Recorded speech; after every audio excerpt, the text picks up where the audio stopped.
You're going to be lighter. You're going to be more enthusiastic.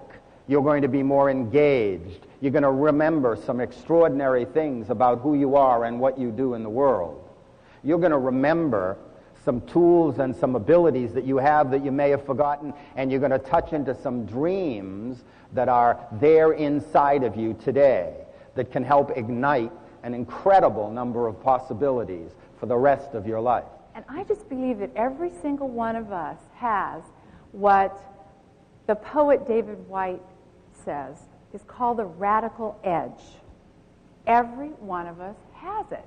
We have within us this edge, this thing that we do better than anybody else does it. We have a voice and a heart, and it's that original, unique expression that no one else has in the same way that we have it. This is also not a program for sissies, you know? It's not. This is a different kind of program. In order to really benefit here, you're going to have to do some things that perhaps you haven't done in a while, or maybe that you have done, and maybe it's time to redo in a new sort of way. Yes. We are coming into and owning our own wisdom.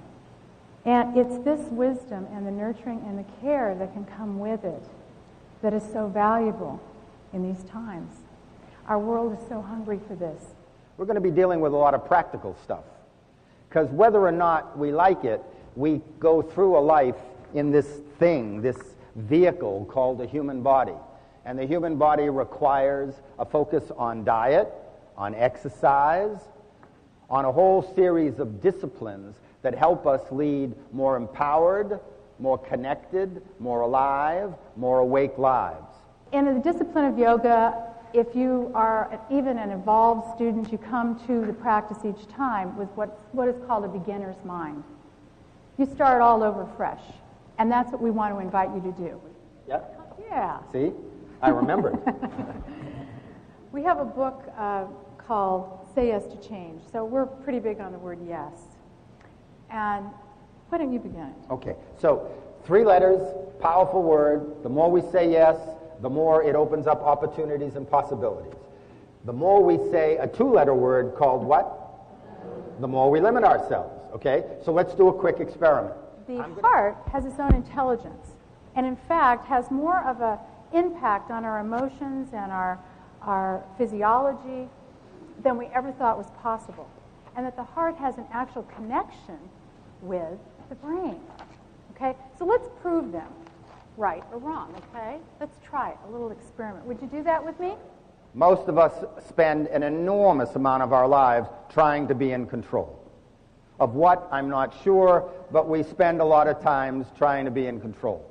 Meanwhile, it's the surprises, the accidents, the unexpected that oftentimes make the largest impact on our lives. And any of us who've been alive longer than 4 or 5 days know that we don't control any of the surprises, the unexpected, and the accidents. Is that true? Yes. But we try to be in control anyway. Respiration, digestion, all of those things, they're not in our control. And it's a darn good thing that they're not, because if they were, most of us would have forgotten to breathe a long time ago. Right? I love this. This dog named Kumaro. In all of South Wales, this dog, a Welsh Collie, Border Collie, was known as the best. And that's saying a lot. He could just lean on one foot, and the whole flock would go to the exact edge that he wanted them to go. And then with a couple of steps, he'd go to the left, and he'd just lean.